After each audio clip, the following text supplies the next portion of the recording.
Hey, it's Conrad Thompson. Thanks for checking out the podcast here on YouTube. Be sure to hit the subscribe button and the notifications bell. You'll get a notice anytime we upload some new content. And when I'm not asking Bruce, hey, how big was Batista's? Well, you know. One of the things I like to do is help people save money. And if you're watching this video right now and you're in a 30-year loan, man, you're overpaying your single biggest bill and you may not even realize it. I want you to do a little experiment for me. Take your calculator out, multiply your monthly house payment by 360 payments. That's how many payments there are in a 30-year loan. That big scary number, that's your total of payments. You're looking at that number? You know you can do better. Keep more of your own money right now and go to savewithconrad.com. Or maybe you've got credit card debt. Man, it's not a matter of if I can save you money with that. Your average interest rate on a credit card is more than 20%. And by the way, all the interest you pay on those credit cards, it's not tax deductible. Whereas the mortgage interest, well, that is tax deductible. So if you owe this debt, it's up to you how to pay it back. Doesn't it make sense to get the cheapest rate possible and the greatest tax deduction possible? Find out how much money you can save right now for free at savewithconrad.com. You don't need perfect credit. Even scores in the 500s can be approved, and it's no cost out of pocket. But maybe best of all, we're licensed in more than 40 states. We can help more families than ever before. But how much can we save you? Find out right now for free with a quick quote from savewithconrad.com. Well, he won a gold medal with a broken freaking neck. He's a real athlete, so give him your respect. He's got intensity, integrity, intelligence too. Oh, it's true, it's damn true. So if he ever finds you and you're chanting you suck, then he'll douse you in dairy with his big milk truck. And with one angle slam, he'll lay you out on the floor. So listen up, it's time to go. It's the Kurt Angle Show. Hey, this is Kurt Angle, and welcome to the Kurt Angle Show. Filling in for Conrad Thompson today is my good friend Paul Bromwell. We're going to be discussing the Olympics and everything I did to accomplish it. It's right here, the gold medal, folks. There it is. Wow. 25 years ago. Man, that's exciting. How you doing, Paul? Dude, I'm doing good. I am excited to be back. We're just off the heels of a big time interview with Edge last week. That was a lot of fun. But this one, winning the gold medal, for those that are on adfreeshows.com, they get the video. So they're going to be able to see where you just showed me that amazing gold medal. Thank you for doing that. That's good stuff there. 6 ounces of gold. I want to tell you, though, they are actually not gold medals, real gold. They're gold-plated silver, believe it or not, because the Olympics is cheap. They stopped making gold medals in 1968, and starting in 1972, you had a silver medal with gold plating on it. So there you have it, the lowdown from Kurt Angle on what he's really carrying in his hand there. But still, either way, what it symbolizes, Kurt, it's so huge and means so much to not only you, but our country and what you accomplished there. We're going to dig into all that today. Are you ready for this? I'm ready for it. Let's do this. All right, man, let's go back. We're going back to 1996, Atlanta. And, man, you broke your freaking neck and became the Olympic gold medalist. It's been 25 years since you won it. How crazy is that? You know, it's a cliche, but it goes by so quickly. I mean, that was half my life. In 25 years, it seems like it was like yesterday, really. Yeah, man, and you put a lot of time, effort, and energy, I'm sure, and we're going to get into that now. And I want to talk about where we kick it off here with the path and journey of you getting there. I don't think everyone understands how much time and training, I mean, really, your life was dedicated to just not winning the gold medal, but to get to the Olympic trials. Can you explain to our listeners how much you poured yourself into this? Well, I did 300 hours of training a month. That's 10 hours a day. I ate, slept, and drank wrestling. That's all I did. It's all I dreamed about. It's all I focused on. And I had a goal, and I wanted to accomplish it. And it's what I set out to do. And I did everything possible to make it happen. Yeah, Kurt, you definitely did. You made it happen. When you started your wrestling journey, so think about the early days becoming a wrestler. Was it your dream right out on the onset to become an Olympic medalist? It was a dream. You know, a lot of people say, did you have that goal, winning the Olympics when you were younger? I set smaller goals at every level I wrestled at. So in elementary school, I wanted to have a winning record. I ended up getting one. And then it got me the confidence to go to the next level, which was junior high. And I wanted to have an undefeated season. I did that. And then in high school, I wanted to win states. and I won states. And then it gave me the confidence to go to college and go for the NCAA championship. I won 2 of those. So every level gave me the confidence to set goals for the next level. So I wouldn't say it was a goal when I was a kid. It was a dream, and I made it happen. And I made it happen through hard work and consistency. No, man, it makes a lot of sense. I think that's what we've also seen transition over to your wrestling career: hard work and consistency. You know, we talked about a little bit a few weeks ago, your development and your personality, but everything that it seems like you've put your hand to, you've done it with all your might. I dive in with everything. I get really involved in it. So I have to have, I have OCD. So I got to be doing this all the time. This is like, now it's the Kurt Angle show. Everything is, focused on this show now because I have to be that way. I'm very competitive that way. That's where we come up with the I in intensity from. So there you go. 1 to 3 eyes. So let's talk about the process getting to the Olympic trials. What does that look like, Kurt? It's not easy. The year before the Olympics, they have qualifiers. You have to go to these qualifiers, place in the top 3. You end up going to the U.S. Open in 1996, earlier in the year. And so you qualify for the U.S. Open. When you get there, you have to place in the top 6 to make it to the Olympic trials. The U.S. Open champion gets an automatic bye to the finals of the trials, and the 2nd and through 6th place winners have to wrestle each other and beat each other up in a mini tournament to wrestle the U.S. Open champion to make the Olympic team. And that's the tougher route. You want to win the U.S. Open. That's your goal. And I almost didn't because I broke my neck. So we'll get to that in a second, I'm sure. Yeah, no, I was going to say, I'm not sure everyone realizes this, but you compete in the national trials and in the semifinals. You come down hard on the mat, on your head. So it's in the national trials that you get hurt. Describe the injury, the feeling. Did you think it was over at that point? Well, I got thrown on my head and I gave up 3 points, unfortunately. So I was down 3-0. And right when I landed, my neck cracked and crunched. I was in excruciating pain. My arms went completely numb. I couldn't feel either arm. And it was really, really difficult. I was so focused on wrestling, I didn't even think about it. I knew something was wrong, but I had to keep going.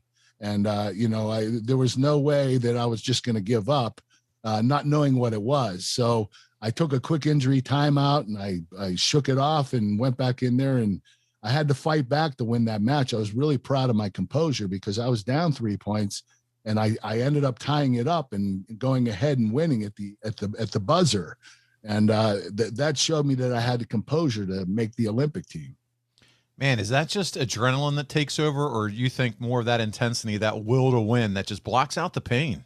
I think it's both adrenaline and the will to win. I mean, you put 2 of those together, you can be almost invincible. Well, you did it and you came out on top. When does the reality of what you did as far as, injuring your neck, when does that really hit you? The next day when I realized that I had a broken neck, I went to the doctor and got an MRI, and he told me I had 4 broken vertebrae and 3 discs sticking directly in my spinal cord. He said it was a pretty serious injury.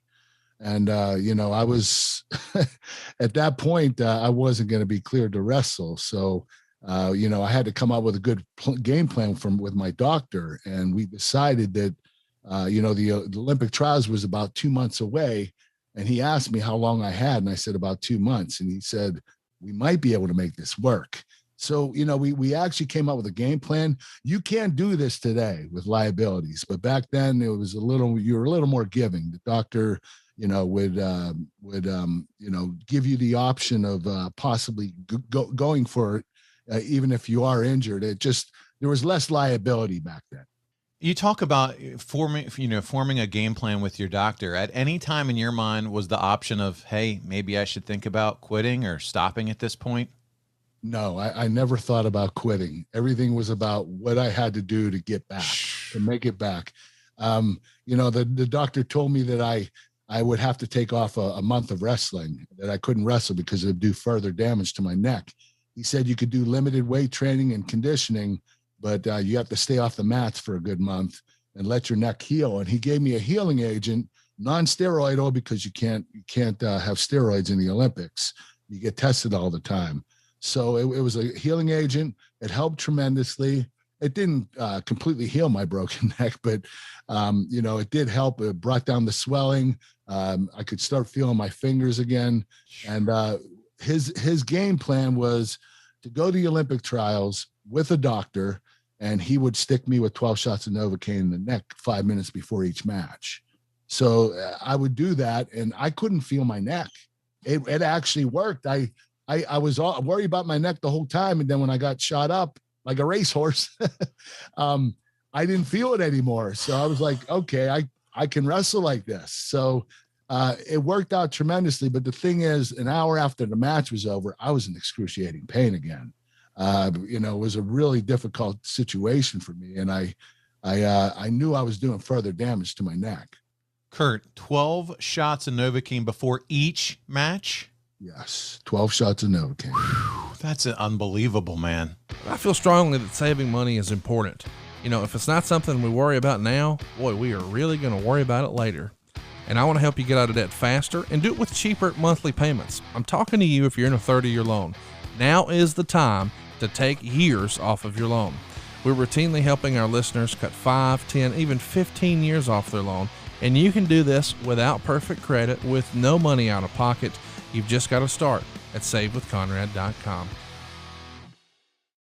Unbelievable. Well, listen, you still go on, you wrestle in the finals, you finish at a 0-0 score, judge's decision, which you win, and now you're national champion. That sends you directly to the finals at the Olympic trials.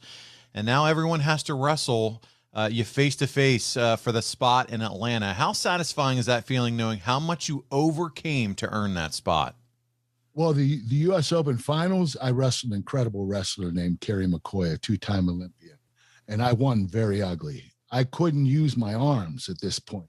I wasn't getting the Novocaine at that time. This is the same day I broke my neck, and it was the finals. It was later on in the night, and so I had to do whatever I could to win, and all I did was kept the match close and tried to push him around and get him called for stalling, because I didn't have any other choice, any other way to win.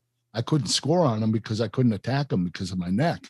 So I was very conservative, and I was very safe, and I did whatever I had to do to win. It was a very ugly win, but it got me in the finals of the Olympic trials. Think about this. I was thinking about forfeiting in the finals. I would have had to wrestle in the mini tournament with my neck broken. You guys would have beat my neck up before I even got to the Olympic trials finals to wrestle the U.S. Open champion. I was thinking about this before the U.S. Open finals, because I'm thinking if I forfeit, I'm going to have to wrestle more, and I'm going to do more damage to my neck. So I decided to wrestle in the finals, and I won ugly, but I won. And that got me the easier route to make the Olympic team. It got me to the finals of the Olympic trials. Like you said, winning ugly is still winning, brother. So you got it done, man. Right. Unreal. So after this, the next day you get an MRI. Going into that doctor's visit, what's going through your mind? Do you think it was maybe just a sprain and you were good to go? What are you thinking? I knew something was seriously wrong. It was too painful. And when you can't feel your fingers and your arms, something is wrong with you. Like, the nerves running down your arms, they're not working anymore. You're not getting any feeling. So that something serious is wrong with your neck. And when the doctor told me I had 4 broken vertebrae, I was like, oh shit, this is not good. I'm probably not going to be able to compete anymore. And so I told him, when I told him that we had 2 months, he said, well, we might be able to make that work. He thought the Olympic trials was going to be in a week. And if it was that, there was no way I was going to be able to compete. But it was enough time to get me back into it and get me into a groove that I could be confident about winning. What's incredible is you're so determined, you're so focused on that gold medal and doing a great job. At this point, you're probably at an age where it's not necessarily thinking about long-term health and what your life could be like. Yeah. I didn't even in WWE, I broke my neck 4 more times. All I cared about was getting back into the mix. And I'm paying for it now. I'm 52 years old and I'm in a lot of pain, man. My knees, my back, my shoulders, my neck. I'm paying the full price for everything I did. Yes, sir. And I don't regret what I did, the Olympics and with the broken neck and, wrestling with the broken neck in the WWE. And, going to TNA and everything like that. But, you look back and you second guess, hey, maybe I went a little too hard. Yeah, well, no, I mean, and it's in your career with the Olympics here. This is where it starts, and like you said, it travels through your wrestling career as well, man. Machine. Think about it. I wrestled pro and amateur for 43 years. So incredible. That's a lot of time. That's a lot of years. A lot of wear and tear, my friend. Yes. Yeah. So the doctor breaks this news to you. It sounds, for most of us, we would be, considering tapping out. Not Kurt Angle. He's pushing through. He's going to figure out how to get it done. You're 2.5 months away from the Olympic trials, and this is all running through your mind. What's the process for you to get yourself cleared for the trials? Well, you have to get a doctor's permission, and I had to convince a doctor to clear me. So that's when we came up with the game plan, and to rest a little bit for about a month, let the healing agent work, get myself ready. He gave me a tester shots with the Novocaine before the trials to see how I felt with it, and everything worked well. So we were ready to go, and the doctor flew with me to the Olympic trials, and he was there every time I had to wrestle, stick the Novocaine in the neck, and there I'm off and going. And the crazy thing is I would forget my neck was broken because I couldn't feel anything. So, when you can't feel anything, you go as hard as you possibly can. And, I can't thank the doctor enough for doing that for me. But, warning for anyone that's thinking about doing this, there are consequences to it. And, I could have ended up getting paralyzed. So, I was taking a big chance, but, for me, the Olympics, I wasn't guaranteed I was going to make the next Olympic team. That's a once in a lifetime thing, maybe twice if you're very talented. But I had to take advantage of this because I was in the prime of my career, and this is the one opportunity I had, and I had to make it work. And you did make it work. It's something no one can ever take away from you, that gold medal that you just showed us, that you're forever branded the Olympic gold medalist, which is fantastic. So you have the broken neck, you're working through the plan, and I know we're spending some time on this here, but I think it's important for people to be aware just what you were dealing with. You think about the amount of Novocaine that's going into the back of your neck. At some point, I don't know how Novocaine works, I'm no doctor, but I would think it takes a little bit more every time if it's going to continue to make it feel, so that you don't feel it, right? So that there is no pain. But man, unbelievable. So you have the broken neck, you've talked about it, you've got the game plan down, you go on to the Olympic trials, you win 2 out of 3 falls, and not long after, as you and Conrad recently talked about, David Schultz is shot and killed. You have all these obstacles. How do you continue to move on, Kurt? Well, actually, Dave Schultz was killed about 4 months beforehand. Okay. So he died probably January of 1996. And I think the trials were in April or May. So I didn't have Dave for the trials. I had to train myself, but he taught me enough to know what to do and what I had to accomplish in order to make the Olympic team. But it was a very difficult time for me. Losing Dave, breaking my neck, the stress of the Olympics in general. It was a lot for one person to handle. And I was going through a really difficult situation. Yeah, so just a lot of obstacles coming your way. You're fighting through it, taking care of it, whether it's the death of a friend and now your own personal injuries and trying to come back from all that, figure out the game plan, get there. You've clinched your spot to the Olympics. You have 6 weeks off to rest your neck. What are your expectations of getting to the Olympics? Well, I won the trials, and I knew that now I had to rest again because I did further damage to my neck. The crazy thing is, in the trials, the guy that I wrestled found out about my neck. And, oh no!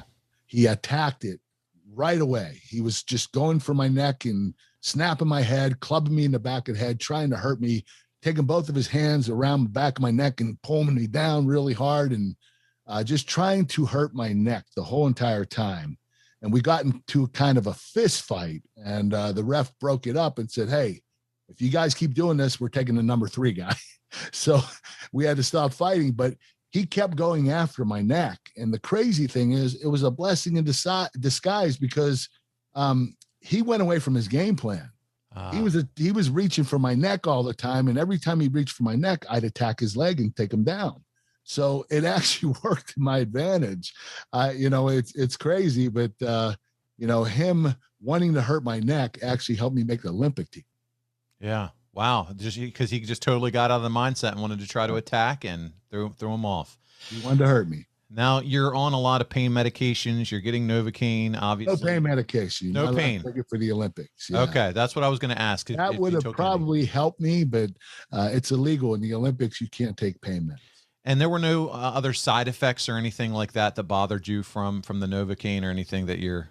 Not that I recall. Okay. There weren't any side effects that I recall. No. All right. So you're in the 220-pound weight class, but you weigh in at 211 pounds. Was this part of the injury as to why you were down a little bit here? No, I always wrestled up a weight class. I never wanted to cut weight because it would take away from my training. When you're cutting weight, you're starving yourself, and you're putting on plastics and sweating, and you're just trying to lose weight. So you don't focus on training anymore. You focus on dropping the weight. And I didn't want that to happen. I'd rather wrestle up a weight class and feel confident about my training and everything that I went through and knowing that I did all the right things possible to make it work than losing weight and taking myself away from my daily training. That would have been very stupid. And I think it is stupid for a lot of wrestlers to cut weight. But that's part of the sport. It's always been part of the sport, and it always will be. There you go. Well, listen, at the time, the speculation was you and Abbas Jadidi were the favorites as you were in the 1995 world champion, and Jadidi won the 93 world title before losing it due to a doping violation. But you enter every match to the theme of Rocky. Yes. Was it in your head that you were the underdog? Movie. Yeah. I knew I was the underdog. I won the 1995 worlds, and a lot of people thought it was lucky. I got lucky because it was my first time and nobody knew who I was. And now they're going to be studying me and it's going to be easy to beat me. But I had a lot of great wrestlers in my weight class, world champions, Olympic gold medalists, Larry Hebelov from Russia, 9-time world and Olympic champion. Abbas Jadidi beat him in the semifinals 8-1. He dominated him. Wow. So Abbas was the best wrestler in my weight class by far. And I knew that. And I knew if I faced him in the finals, that was the one guy that I needed to beat. Yeah, he was the target. I love the Rocky theme. You just said real quick, it was your favorite movie at the time. Yes. So were there training montage videos where you smacking the meat around or anything? I mean, that stuff, that'll pump you up, man. Rocky. I did a video like that. Did you? Right after the 1995 Worlds to gain sponsorships for the 1996 Olympics. And I did a lot of crazy stuff like that. I love it. Pretty cool video. Very cool. Well, listen, there's 19 competitors. You go into this knowing if you were to become the gold medalist, you had to wrestle 5 matches in 2 days. I'm sure you had to be, physically and mentally prepared for this, right? Well, I didn't have a choice. Yeah. It was set in front of me. It wasn't like I could plan on when I had to wrestle. I did. At one point, I called the USA wrestling coach to file an extension for my Olympic trials wrestling, my trials matches. Okay. I wanted to extend it another month to give me another month for my neck to heal. And unfortunately, he denied it. And he told some people, and that's why Dan Che, that I wrestled in the Olympic trials finals, went after my neck because he found out about my neck. Nobody knew about my neck because I didn't tell anybody. And but I did tell the USA wrestling coach, and I think he leaked out the information because I tried to file an extension. And that's why Dan Che went after my neck at the Olympic trials. Don't trust anybody, as Steve Austin says. Right. There you go. And I love Bruce Burnett. He's a great guy. I just think but it leaked. Yeah. Well, it's your first day, and you defeat the Mongolian. And Kurt, I told you beforehand, I can't get into all these names, but I can't either. It was 4-0. And then the 6'8" Cuban Wilfredo Morales Suarez 2-0. Can you explain to our audience who don't know, what is the scoring like in amateur wrestling, and how do you get to these scores? Well, amateur wrestling, the difference between college and high school wrestling and Olympic wrestling, the scoring points are different. The system is different. If you take a guy down in high school or college, it's 2 points. In freestyle, it's only 1 point. And if you expose a guy's mat and expose a guy's back to the mat in amateur wrestling in high school or college, you have to hold him there for 2 or 3 seconds to get points. In freestyle, you just have to expose his back and you get 2 points. So the scoring system is a lot different, but once you watch a few matches, you get the hang of it. You understand it. Yeah. Well, you would get down 3-0 against the Russian here to rally back to 4-3. Yeah, you were down 3-0. You came back 4 straight points, man. Is it starting to set in that you have a chance to medal, let alone win the gold? Yeah, this got me the confidence to go to the next round because I was down 3-0. I got thrown with a fireman's carry, and I was down 3-0 against a Russian. You do not want to be behind against a Russian because they're going to sit on their lead and they're going to force you to make mistakes and they're going to continue to score on you. So I had to be very careful about how I did this. And, I picked them apart. I tied the match up with a minute left, and with like 20 seconds left, I took them down and won 4-3. I was really proud of my composure at that time, just like I did in the U.S. Open semifinals. And it made me feel really good about myself and gave me the confidence to go to the next round.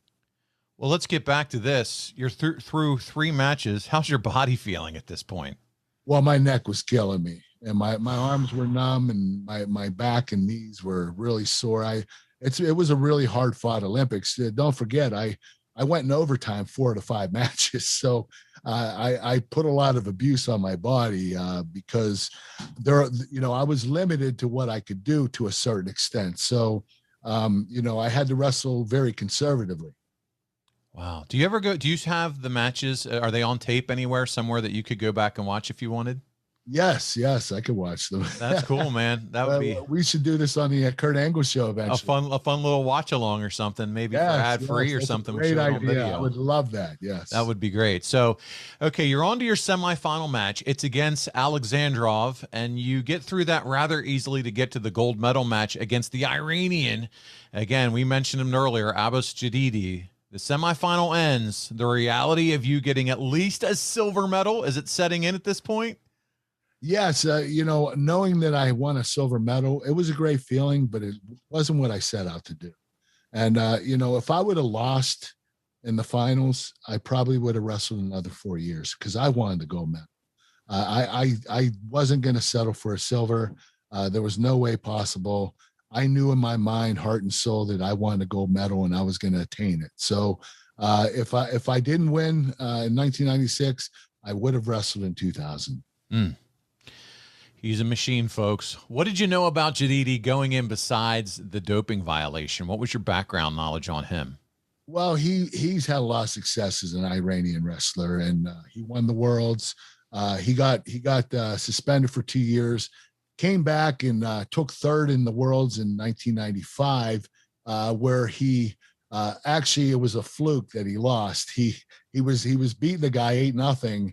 And he went to gut wrench him. It was that big Cuban guy I wrestled the second round of the Olympics, 6'8". Okay. And the Cuban, the Iranian gut wrenched him. The Cuban went to his back and posted up on his hands and stuck Jadidi on his back and pinned him while Jadidi was doing an offensive move. It was just a fluke. And I was like, thank God I don't have to worry about Jadidi.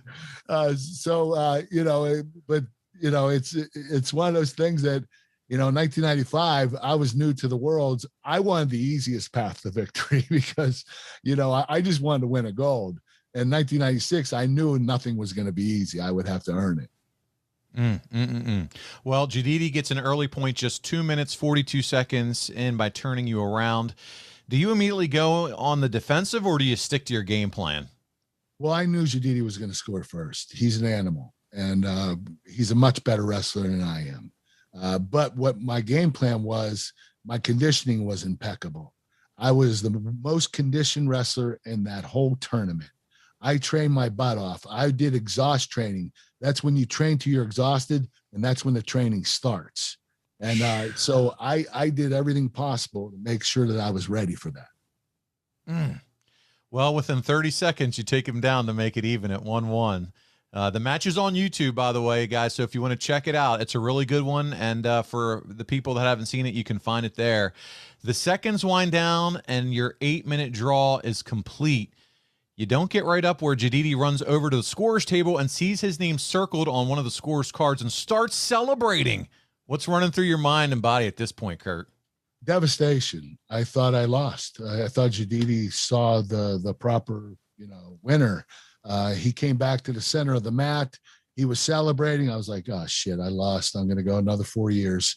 And so when the referee went to raise our hands, Jadidi raised his own hand and the ref forced it down and raised mine. Oh. So I went from complete depression to jubilation in 1 second. It was an emotional roller coaster. I almost had a heart attack. I actually hugged the referee. I was so excited. You don't hug the referee. I mean, it made it look like him and I were in on it together, but I was so excited. I wanted to hug somebody, and he was the first one there. I got cold chills. That's like a Disney movie ending, right? Where the one guy puts his hand up and then raises your hand, the ref hug. Yeah. That's straight Disney movie ending right there, man. That's awesome. So you stand in the middle with the ref waiting for the decision, as you talked about. He keeps trying to raise his own hand, puts it down, and then all of a sudden Jadidi runs over to protest. But you're hugging the referee. You're collapsing to your knees. Kurt, you're the freaking gold medalist. What's your first immediate thought here? I'm going to Disney World. Speaking of Disney, there you go. I was so excited. It was my lifelong dream. It's everything that I wanted to do. It's the only thing I wanted to do. And, I set my sights on that from when I was a little kid, and to finally accomplish it, 20 years later, it was a huge deal for me. It's everything I wanted in my life. And I said in the Olympics, out in an NBC interview, I said that night, if I died tonight, I'd be the happiest man in the world. This is the best thing that's ever happened to me. I can't believe this. All I wanted to do is win a world championship and an Olympic gold medal. And I did them both. If I died tonight, I'd be the happiest man in the world. I meant that. I really did. I felt like I could rest now because I did everything I wanted to do. When does it start to sink in that forever, for the rest of your life, all your days walking this earth, however many there'll be, you will always be known as an Olympic gold medalist? How special was that? Well, it's awesome. It's awesome to be labeled as an Olympic gold medalist. That's all I ever wanted. And it's the best feeling in the world, to be able to say, hey, I'm Kurt Angle, Olympic gold medalist. Having a title next to your name, something that you identify with, that made you who you are, that was really special. Does it take a little while for it to sink in? No, it was pretty quick. He was in. He got it. The crazy thing is, all right, the thing with me is when I get into something, I really get into it. But once I accomplish it, I want to get out and I want to do something else. Okay. I have some crazy OCD and I have to, kind of calm down a little bit. But when I dabble into something, I have to be fully into it. And then I need to get away from it after I accomplish it. It's just the way I am. And, after the Olympics, the next day I woke up and I'm like, holy shit, what do I do now? I was terrified. I was like, this is all I ever thought about doing. I got a college education, an education degree. I could coach and teach, but I wasn't done being an athlete. I wanted to do something athletic that portrayed something identical to the Olympics, and I couldn't figure it out. Kurt, was that just how you were wired, or was there someone in your life, parents or someone, that you kind of modeled that intensity or that OCD, as you call it, after growing up? Like, was that just something you were born with, kind of, you feel like? Well, my brothers were like that, and they were into wrestling. They were all accomplished wrestlers, and I was the worst one in my family. When I started, I was a wuss. I mean, I couldn't win worth a shit. I mean, I never won matches. My first year, I was 1-9. And I cried every time I lost. I even cried when I won. But my brothers had that OCD. They always jumped in fully and did everything possible to make their dreams come true, to make their goals come true. And I'm wired the same. I think it's hereditary. You have a similar story. When you were talking about 1-9, I thought about Michael Jordan, cut from his freshman high school basketball team, and that really pushed him the next year to take it up a notch, and look what he became. So a lot of the great ones aren't always great from the beginning. That's the message You're here, right. right? They have to work hard, just Hard like workers. everybody else. Yeah. Hard work pays off. It really does. So let's talk about the judge's decision here. We mentioned Jadidi, and he goes over and sees one circled. How do you think you ended up winning the judge's overall decision? Well, in the match, if you ever see it, at the end of overtime, I take one last shot and I take Jadidi down and I have both arms wrapped around his legs, and a referee gave me a point. The other two judges passed on the point. They wanted to hold off to see if I get further up on his body around his back. I never went above his legs, but I had his legs, and officially that's a takedown. So I think the judges said, Kurt had him taken down. This match should be 2-1. So we think that the match was really close. It could have gone either way. It really could have. Jadidi did an excellent job, and he had a great match. But I did take him down at the end, and I think the officials used that as the win. That's what clinched it right there, that last one. Good for you. So listen, how important was it for you? You talk about what it meant to you, but let's talk about, David Schultz, everything that happened there, your family. I mean, what was it like as you thought about it from everything that you had kind of been through, not only with him passing earlier in the year, but also for your family? Well, my family was everything to me. They made me who I am. They took care of me. They trained me. They fed me. They traveled with me everywhere. I mean, it was crazy because my family didn't have a lot of money, but they were always showed up to every one of my events, and I was traveling all over the world. So, they never missed any events. My mom even traveled with me to France for a tournament. So they were a huge part of my life, and they're the reason why I ended up being so successful. And obviously Dave Schultz, he taught me so much about wrestling and in life in general. Dave was my coach and my mentor, and I dedicated the Olympics to my family and Dave. That's what it was all about. Special. And you talked about it, man. Having that support system in place was so critical to you over the years. And I'm glad to hear how you recognize that, man. Nowadays, parents and kids sports, it seems like it's expected, where we're just, our as lives as parents are just traveling all over for our kids sports. But back in those days, there wasn't that type of priority, at least when I was growing up. And I'm sure when you were growing up, it was very rare. You're right. It was very rare for families to travel like that. Everybody traveled with me. All my brothers, my sister, my mom and dad. Well, my dad passed away when I was 16. So after that, obviously he wasn't there, but yeah, they all showed up. It was incredible. So Kurt, it's all over with. It's done. Your hand's been raised. You've hugged the referee. It's all set in. You've collapsed to your knees. What do you do that night to celebrate? Well, I never drank alcohol ever, especially back then. And my brother said, "You're going to have to drink tonight." There you go. So we went to an Olympic party. A family hosted me for the Olympics for my Olympic gold medal victory. A pretty wealthy family in Atlanta. And we went there and I had a few beers and passed out. I was going to say, if you're not used to it, it wouldn't take much, man. Oh, 3 beers, I was gone. Especially the rate at what you're putting your body through, right? I mean, so my goodness. All right. Well, how's your body holding up though? It's over. Now what, right? You've given it all for the gold medal. I was exhausted. My body was sore. I was tired. My neck was killing me, but more than anything, I was emotionally exhausted. I could finally, that's the first night I actually slept 8 hours in like 6 months. I mean, and obviously the booze had a little bit to do with it too, but that helped. I just, this is all I ever wanted. And, I was able to make it, my dream come true. And it was just the best feeling in the world. Well, you'd go on to the Tonight Show the next day. You're getting a ton of mainstream press because wrestling had a lot of publicity from Schultz's murder at the time. Was it everything that you expected? Yes, and I got a lot of immediate attention because of Dave Schultz's death, unfortunately. But I took advantage of it and went on the media circuit and told my story. It was so much fun. But when you win the Olympics, you're a hero for a year and then you're forgotten. I mean, that's it, so you have to get your endorsements and sponsorships and everything, set up right away because it ends up eventually running out in due time. And then you don't know what you're going to do after that.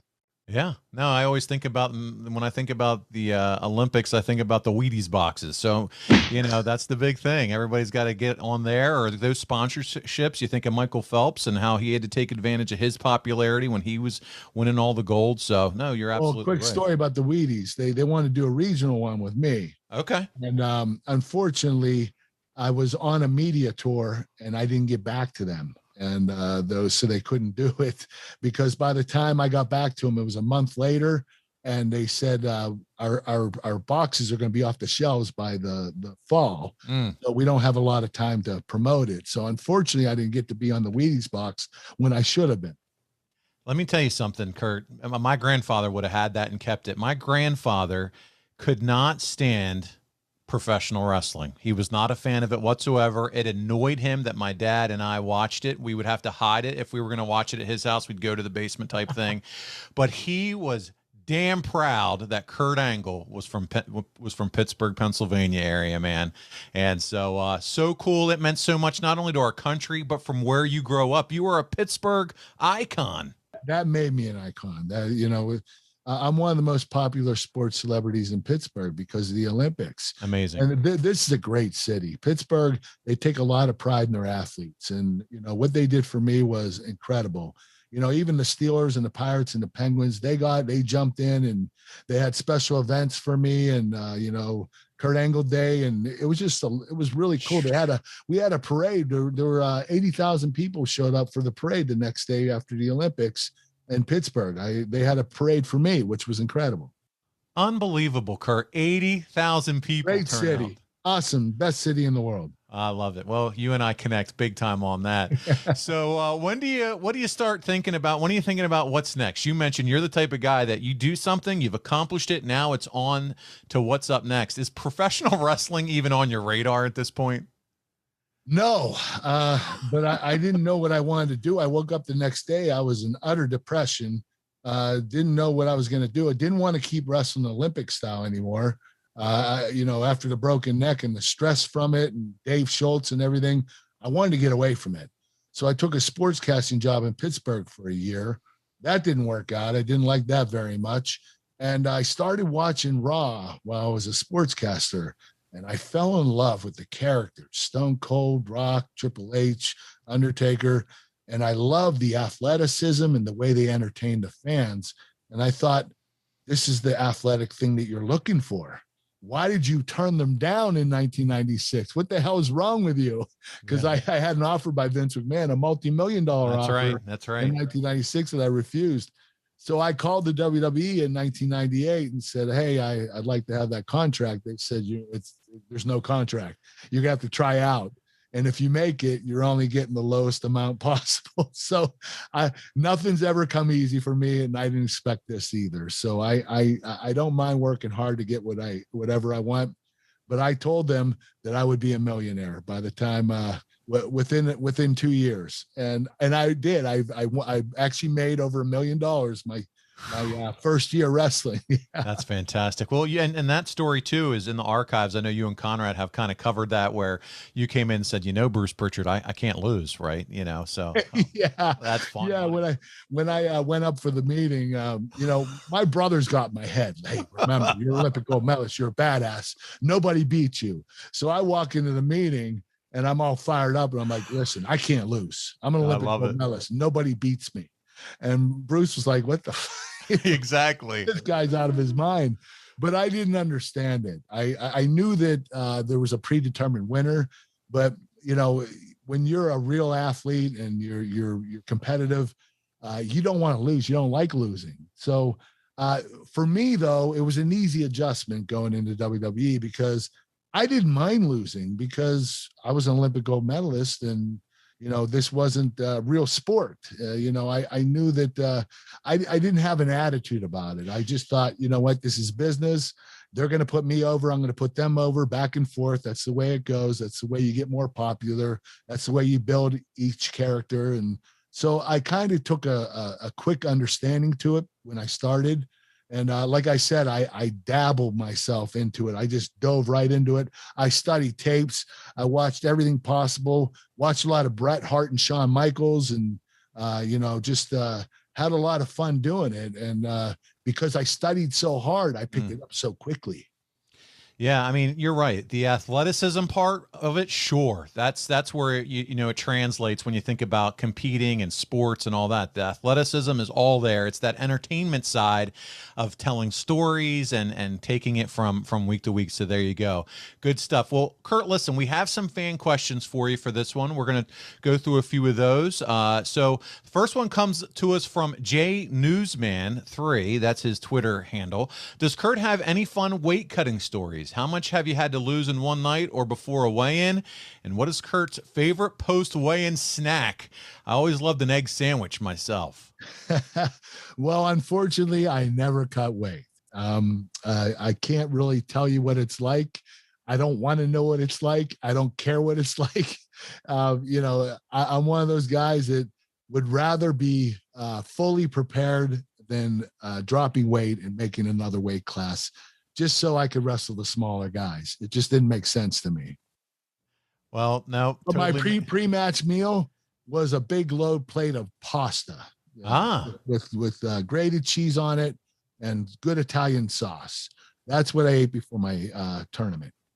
And no, that sounds delicious. Little Italian there, little spaghetti, if you will. Fernando Diaz comes in next. This is kind of a fun question. I get to ask it since he's not here, Conrad. Hypothetically, would you ever consider selling or trading your gold medal to Conrad? If the price is right, Conrad, it's yours. There you go. You shouldn't have told us at the beginning that it's only gold plated and it's not all solid gold. Yeah, I messed up on that. It's actually real gold. There you go. Yeah. He was the last year, 96, all gold. All right, good stuff. Greg up next. Did Kurt participate in the opening ceremonies? Was it orderly gathering everyone together or was it a hot mess? Okay, this is a great story. Oh boy. All right. We're entering the big stadium in Atlanta. And there are about almost 100,000 fans there. And we're getting ready to go in. The USA team, all the whole Olympic team's going in order. And I walk in and the crowd goes nuts. I'm like, holy shit, they know me. And I'm going, like, I couldn't figure it out. I was like, because right when I stepped in, the fans started going crazy. And I'm walking down the track and I'm waving and I'm all proud. I'm like, hey, this is great. And I turned behind me and the dream team's behind me. Oh, that's good. They were cheering for Michael Jordan and Charles Barkley and Clyde Drexler. And I thought it was me. I was like, I got really humbled fast. And the crazy thing is every Olympian wanted to get to the dream team. So I'm standing next to them. 30 seconds later, I was shoved across 100 yards across the field. The Olympians shoved their way in to get to the dream team. I felt bad for the dream team. They got hounded. It was like, they got jumped. It was crazy. They were all asking for their autographs. And, these guys were the big celebrities in the Olympics. And, the basketball team's always the most popular team. So I do understand that, but it was crazy. I mean, you talk about being humbled, thinking that the fans are cheering for you and it's the damn dream team behind you. Kurt, it could have been worse. While the music was playing, they could have been chanting, "You suck." I mean, that would happen later in life, but yeah. Unfortunately, it happened later. Yeah. Let my family save your family some cash. You don't need perfect credit. You don't need money out of your pocket, but we will save you money. It's not a matter if, it's a matter of how much. SaveWithConrad.com. Now it's like you embrace it. Oh, thank you. Yeah, now it's pretty cool, right? Right. I love it. All right, up next, Michael Burgett. We'll go with that. He asks, where was Kurt? This is a serious question. Where was Kurt when the Olympic bombing happened? And what are his memories of that incident and aftermath? Well, it was really scary because it didn't happen far from where we were. We were staying at Virginia Tech, their campus, and that was Olympic Village. And the Centennial Park was where the bombing took place. That was just like a couple blocks away. The hard part about it was you knew that a bomb went off, but you didn't know if there were any more. And that was the scary thing, because once one bomb goes off, almost likely there's going to be more that are going to go off. So everybody was on edge. It was a very nerve-wracking time for everybody, especially in Olympic Village. But it's really difficult to get on Olympic Village. They had it pretty secured, and So the athletes were pretty safe, but Centennial Park, that's why the FBI came in and checked everywhere. They wanted to make sure there weren't any more bombs. I think the guy that found a bomb or whatever, he actually got accused of it when he wasn't actually the real person who did it. Unfortunately, I felt really badly for that guy because he was trying to help the police, and they thought he knew too much and that he was the actual culprit, but he wasn't. It was unfortunate. Yeah, no, that's right. And I almost forgot until they asked that question. Again, that's all the same time frame as everything that happened there in Atlanta. You winning the gold medal down there. So, thank you. Just curious about that as well. Final fan question this week. It's Daniel Jefferson. He said, has Kurt considered or been approached about coaching wrestling? It must be crazy just focusing on your event. Once his was over, was there any other events that you wanted to see as a spectator? So let's start with the first one. Ever been approached about coaching wrestling? Yes, amateur wrestling or pro wrestling. Let's go amateur. I've been approached for both, but amateur wrestling, yes. I had a couple of colleges that wanted me to put in an application, and they guaranteed that I would, be the coach. I just didn't want to make that commitment because I wanted to do other things in my life, like the WWE and TNA, and I did some movies, and so I didn't want to put myself in a situation where I couldn't do certain things. So I wasn't done with the entertainment part of my life. And now that I'm getting older, I'm actually considering coaching. So, when you get older and you settle down and you're semi-retired, you want to do something. And I think that coaching might be a good fit for me. No, that's good to hear. That would be excellent. You have a lot of knowledge in both spectrums, whether it's amateur or pro at this point, right? You told us the story a little while ago about, Triple H maybe putting a bug in your ear several months ago about potentially helping out there too. So either one of those things, I think either amateur or pro would be blessed to have someone with your pedigree and background help out in the coaching. Thank you, Paul. I appreciate that. Oh, there you go. So he goes on to ask, it must be crazy focusing on your event. Okay. So was there any other events that you wanted to watch as a spectator? Well, with my neck and everything, I couldn't go anywhere. I was just trying to focus on staying calm, taking care of my neck. I had to ice it all day. And, I would train in between and, or I would train and then ice in between and, go eat at the cafeteria. I just had a certain game plan and a daily routine that I had to do. And I wish I could have went to some events. That would have been awesome. But I said to myself, hey, you're going to be at a million other Olympics where you're not wrestling. You'll be there present. You'll be able to watch it. Since then, I haven't gone to one damn Olympics. So eventually I'm going to get to it, and I'm going to watch every damn event I can possibly watch because I love the Olympics. Yeah. Yeah. Well, Kurt, listen, that was kind of a really fun look back at you winning the gold medal. Any stories or anything that you feel is important for your audience to know or be aware of or hear from you that maybe we didn't touch on today, maybe a fun experience or something that we didn't get to talk about that you kind of want to wrap this one up with? Well, I think that what I want to say is, when you have a dream and you want to make that dream possible, you need to set small goals and you need to attain those goals, and you have to make them realistic. And the more realistic you get, and the more success you have, you keep going up the ladder of success. And you're going to have failures. You're going to lose. You're going to get injured. You're going to have setbacks, but you have to continue on. You have to keep believing in yourself and keep the focus and stay on the task at hand that you want to accomplish. So I think that what I'm trying to say is don't give up on your dreams ever. Even when things are bad, you got to push through it. No, that's good stuff. You think about it in your daily normal life, and it's easy for whatever reason. I don't know if it's just in DNA, but when something goes wrong, to want to, maybe I should throw in the towel. And if you would have done that, quit. Yeah, it's harder to continue on. There you go. And if you would have done that, you wouldn't have that beautiful gold that you've showed us a few times on the video. So you're living. Conrad, $1 million. It's yours. I love it. Well, hey, let's talk about what can help people reach their physically fit goals. Speaking of goals, and let's talk a little bit about those chicken snacks. They're right there beside you. Kurt, why don't you share with everyone what they can get, the flavors? Chicken snacks and Snack Smart crispy protein bites. We have organic plant protein and chicken protein. There are 11 flavors. a bunch of great flavors: Kung Pao, sriracha, barbecue, cinnamon swirl, sour cream and onion, which is really good. I really enjoyed this one. It's a plant protein, but they're high protein, low carbohydrate, low fat, very healthy for you. You can get them at physicallyfit.com. You could use the code AnglePod and save 20% off your order, no matter how big the order is. You can have as much as you want. You still get 20%.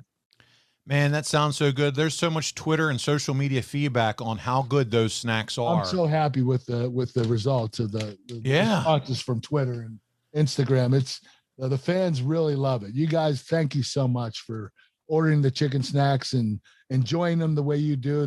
I really appreciate it, helping out my business. No, man, anything that we can do to help support you, which, by the way, there's also another way that you can continue to help Kurt, and that's kurtanglebrand.com.